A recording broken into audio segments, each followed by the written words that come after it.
नमस्कार, मी Avinash चिलेकर. PCB today मध्ये आपलं स्वागत आहे. पीसीबी कट्टामध्ये आपण पिंपरी चिंचवडच्या राजकारणाबद्दल चर्चा करतोय. आता माझ्यासोबत आहे माजी नगरसेविका आशाताई शेंडगे धायगुडे. आशाताई, आपलं स्वागत आहे. नमस्कार. मुळात खास त्यांना पाचारण यासाठी केलेलं आहे. कासारवाडी परिसरातील शेंडगे कुटुंबीय हे गेले 20-25 वर्ष कासारवाडीकरांना परिचित आहे. सलग 2 टर्म त्या नगरसेविका होत्या. यावेळेस त्यांना उमेदवारी मिळाली नाही. त्यानंतर त्यांनी थांबायचा विचार केला. परंतु त्यांना का थांबायला लावलं, म्हणजे त्यांनी नगरसेवक पदासाठी अर्ज का दाखल केला नाही, उमेदवारीचा का दाखल केला नाही, याच्यावरून कासारवाडी, फुगेवाडी, दापोडी त्या परिसरामध्ये काहूर माजलेला आहे. एक सिंपती आहे. म्हणजे अशा ज्या 24 तास जनतेच्या सेवेमध्ये असतात, पेशाने शिक्षिका आहेत, परंतु महापालिका सभागृहामध्ये अत्यंत अभ्यासू, परखड, रोखठोक व्यक्तिमत्व आणि प्रशासनाला कायम कोंडीत पकडणाऱ्या अशा नगरसेविकाला यावेळेस उमेदवारी का दाखल करता आली नाही, त्याच्यावरून तिची चर्चा सुरू आहे. त्यांचे बंधू, त्यांचे पती हे बाकी सर्व समाजसेवेमध्ये 24 तास कार्यरत असतात. त्यांची स्वतःची एक शैक्षणिक संस्था सुद्धा आहे. त्यांनी केलेलं काम हे कासारवाडीकरांच्या पसंतीला उतरलंय. त्याच्यामुळे त्यांना सगळ्यांना ती रुखरुख लागलेली आहे. ते आपण खास ते जाणून घेण्यासाठी असं त्यांना पाचारण केलंय. अशा ते तुम्ही खरं यावेळेस निवडणूक रिंगणात का नाही उतरलं, माझा पहिला प्रश्न आहे. तो साहजिकच आहे. म्हणजे खरं सांगायचं झालं तर अर्जही भरला आणि एबी फॉर्म येईल अशी अपेक्षा शेवटच्या क्षणापर्यंत होती, परंतु दुर्दैवाने ते आलं नाही. मी अपक्ष अर्ज भरला होता, पण तोही मी वेळेचं गणित बांधलं आणि विचार केला की योग्य राहणार नाही आणि मी माघारी घेतली. पण त्यानंतरचं जे प्रकार आहे माझ्या वॉर्डामधल्या लोकांचं की अशा ते तुम्ही लढत का नाही येत, आणि मी खोड सांगत नाहीये, माझ्या वॉर्डात मी 24/7 तशी अवेलेबल असते. म्हणजे रात्री गरीबातल्या गरीबाने मला फोन करावा, मी तो रिसिव्ह केलेला असतो.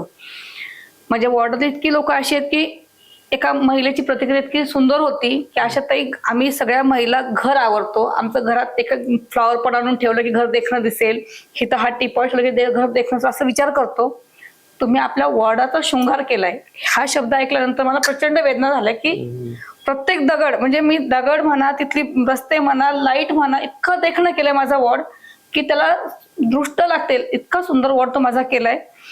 परंतु मला तिकीट डावललं गेलं. म्हणजे मला गणितच कळलं नाही भारतीय जनता पार्टीचं काय होतं. तर मी शिक्षिका आहे, ओरिजिनल ओबीसी आहे, 1988 पासून माझं कुटुंब प्रचाराच्या भाजपमध्ये आहे, काम करते, आणि तरी सुद्धा आम्हाला डावललं. ह्यापेक्षा एक महत्त्वाचा मुद्दा आहे की मी 2021 मध्ये माझ्यावरती गुन्हा दाखल झाला. हो, बरोबर. आंदोलन, जनतेसाठी आंदोलन केलं, जनतेसाठी आंदोलन केलं. त्या आंदोलनामध्ये माझ्यावरती गुन्हा दाखल झाला आणि मी एकटी नाही तर माझ्याबरोबर 13 लोक तुरुंगवास भोगावा लागला. 11 लोकांना, आणि आम्ही 13 दिवस तुरुंगात होतो. एकही भाजपवाला आला नाही त्यावेळेस आम्हाला विचारायला. हे जे स्वतःला कारभारी म्हणत होत ना, एकही जण आला नाही आम्हाला सांगायला की ताई आम्ही तुमच्या बरोबर आहे. त्याच्या उलट ज्या वेळेला दुसरं कोणीतरी पैसे घेताना पकडलं जातं त्यावेळेला मात्र सगळे त्यांच्या बाजूने बोलतात. इतकं वाईट, इतकं दुर्दैवी सगळ्या गोष्टी आहेत.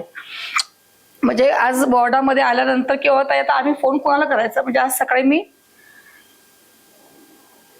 देवपूजा करत होते आणि मला आज सकाळचा किस्सा आहे. म्हणजे कुलकर्णी काका आहेत, आता वायसीएमला ऍडमिट आहेत, ते 303ला ऍडमिट आहेत. म्हणजे अगदी प्रसंग सांगते. आणि मला म्हटलं की अशा ते तुम्ही नगरसेवक नाहीत आता.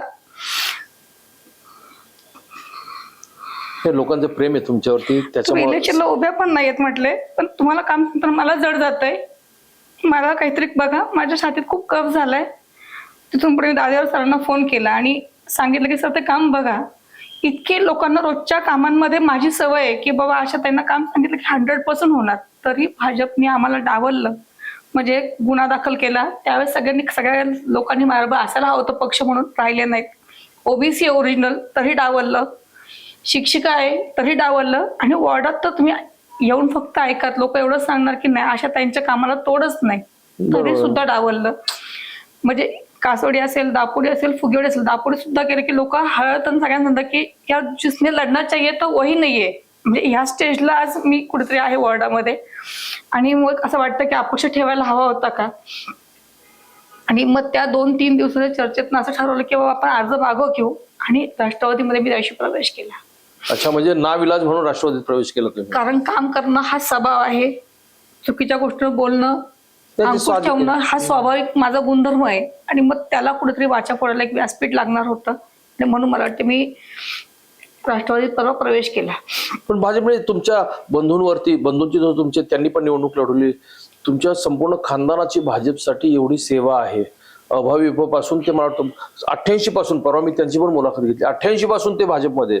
तुम्ही सुद्धा भाजपसाठी झटताय, तरी सुद्धा म्हणजे भाजपला शिक्षक नकोय, आक्रमक अभ्यासू नगरसेविका नकोय, जे आपल्यासाठी जेलमध्ये जनतेसाठी जाऊन आले ते सुद्धा नको. मग भाजपला पाहिजे काय? म्हणजे तुम्हाला भाजपविषयी तुमची भावना काय आता? सर आता मी प्रचंड भाजप बद्दलचा विचारसरणी जी ज्या पक्षामध्ये खरं आम्ही अटल बिहारी वाजपेयींपासून ते लालकृष्ण अडवाणी असं सुषमा स्वराजांचं भाषण ऐकून आम्ही लहानाचे मोठे झालो, असं आमच्या कुटुंबातलं वातावरण आहे. परंतु ती भाजप पूर्ण हरवली आहे. ही तर फक्त जसं आता म्हटलं जातं की कारभाऱ्यांची झालेली आहे, नात्यागोत्याची झालेली आहे. आम्हाला आमचा भाचा, आमचा पुतण्या, आमचं हे, आमचं ते, फक्त आमचं आमचं आणि आमचं पाहिजे अशा भूमिकेत आज पृथ्वी भाजप आहे.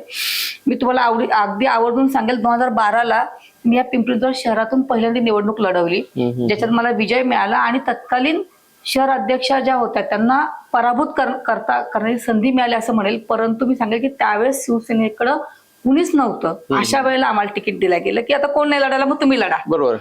नंतर 2017ला इतका मोठा प्रभाग झाला की माझ्याकडचं फक्त कासवाडीचा 23% भाग आणि 77% फुगेवाडी दापोलीचा भाग. पुन्हा त्यावेळेला भारतीय जनता पार्टीमधनं मी एकटी लागते. म्हणजे समजून घ्या की माझं काम होतं, ग्राउंडला मी तेवढी होते म्हणून मला ते यश मिळालं. बाकी तिन्ही भाजपचे उमेदवार त्यावेळेस पराभूत झाले आणि आज मात्र माझा यशाच्या टप्प्यात मी होते. विजय असेल, माझं यश असेल, मला नजरेच्या टप्प्यात होतं. काम खूप सुंदर वॉर्डात केलेलं होतं, कुठेही अडचण नाही. पक्षाचं काम केलं होतं, समाजामध्ये वावरत होते. पक्षासाठी वॉर्डातल्या नागरिकांना पक्षावर विश्वास बसावा, पक्षाबद्दलची आपुलकी राहिली पाहिजे म्हणून मी तुरुंगवास सुद्धा भोगला. नाही पण ओव्हरऑल तुम्हाला संपूर्ण आता काय वाटतं, आता भावना काय तुमची?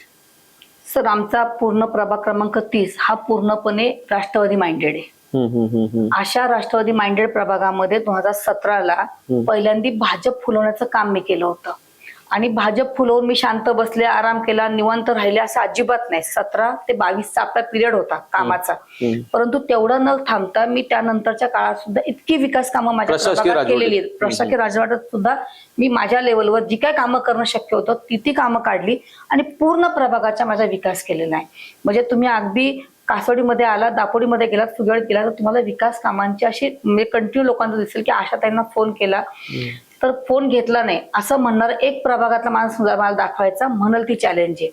एवढं काम केल्यानंतर आज भाजपचे 4ही सीट लागतील इथपर्यंत मी नेतृत्व तिथलं काम करून ठेवलं असताना भाजपने आज मला उमेदवारी नाकारली आणि तुम्हाला विश्वासाने सांगते त्यामुळे 4ही घड्याळ लागणार त्या ठिकाणी. होय का? म्हणजे दुर्दैवाने लोकांच्या मनात तो रोष आहे. म्हणजे माझ्या प्रभागात तुम्ही सर माझ्या ऑफिसचं वातावरण बघितलं असतं, माझ्या घरातलं वातावरण बघितलं असतं, 150-200 लोकांनी बैठक घेतली, सांगितलं नाही तुम्ही अपक्ष लढात, वॉर्ड लोक सांत्वन करायला येणं म्हणतात की नाही, अशा पद्धतीत माझ्या वॉर्डातलं वातावरण आहे आज. आणि सोपं नाही. म्हणजे मी तर कायम म्हणते की आय एम ब्लेस्ड ऑलवेज की देवाने तेवढी ताकद दिली मला काम करण्याची. मी काम केलं आणि लोकांच्यावर फक्त आई वडील घरातले कुटुंब प्रेम करतं, माझ्यावरती माझी प्रभागातील जनता प्रेम करते. हे माझं यश मी त्या ठिकाणी मिळवलं.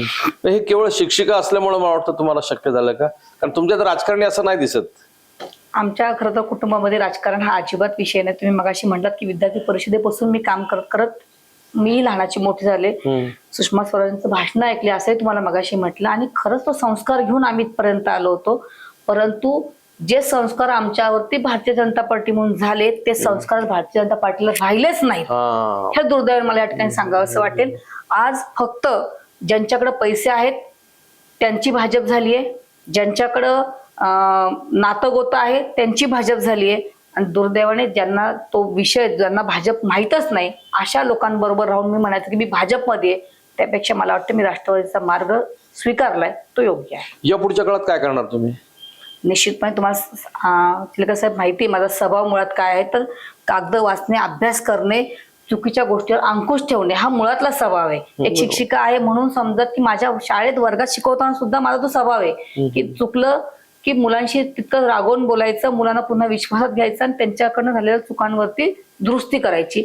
आजही त्याच पद्धतीने मी प्रशासनामध्ये काम करत असताना, महानगरपालिकेच्या ज्या राजकीय पटलावरती काम करत असताना जे चुकीचं घडेल त्याच्यावर अंकुश ठेवणे, ज्या ज्या ठिकाणी लोकांना, चांगल्या लोकांची गरज लागेल, मदत लागेल, त्या ठिकाणी उभं राहणे ही भूमिका सरळ सरळ माझी असणार. सत्ता असो नसो फरक काय पडत नाही. सत्ता असल्याने कधीच फरक पडत नाही. मुळात विरोधी पक्षामध्ये काम करण्याचा स्वभाव तुमचा DNA च होतो. तो डीएनए खरंय अगदी.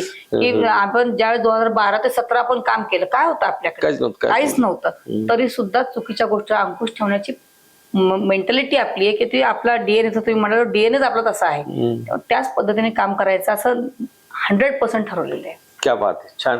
अशातही ओव्हरऑल संपूर्ण जर पाहिलं तर तुम्हाला उमेदवारी नाकारली त्याच्यामुळे तिथल्या जनतेमध्ये जी हळहळ आहे ती फक्त आम्हाला पाहिजे होती की जनतेला, लोकांना माहिती उद्या पिंपरी चिंचवडकरांना की कशा प्रकारे चांगल्या कॅलिबरच्या उमेदवारांना नाकारलं जातं. आणि त्यातल्यात भाजप, ज्या भाजपकडून संस्कारक्षम पक्ष म्हणून अपेक्षा होतो, पार्टी डिफरन्स आपण म्हणतो, पण आता भाजप किती पैशावाल्यांची झालेली आहे. हा तुमचा शब्द मला फार आवडला, कारण मी अनेक उमेदवारांशी चर्चा केली, त्याच्यामध्ये त्यांना सरळ सरळ विचारलं जातं, तू 2 कोटी खर्च करणार, 3 कोटी खर्च करणार का तर उमेदवारी. ज्यांनी आयुष्य भाजपच्या सतरंजा उचलण्यामध्ये घालवलं असे अनेक निष्ठावंत आज बाजूला पडले, खितपत पडलेत आणि ते नैराश्यामध्ये आहे. म्हणजे हे सगळं पाहिलं तर भाजप चाललंय कुठे, भाजपचा प्रवास नेमका कोणत्या दिशेने, देवाच्या आळंदीला की चोराच्या आळंदीला, हा चर्चेचा विषय. अशा ते तुम्ही वेळ दिलात, खूप खूप धन्यवाद.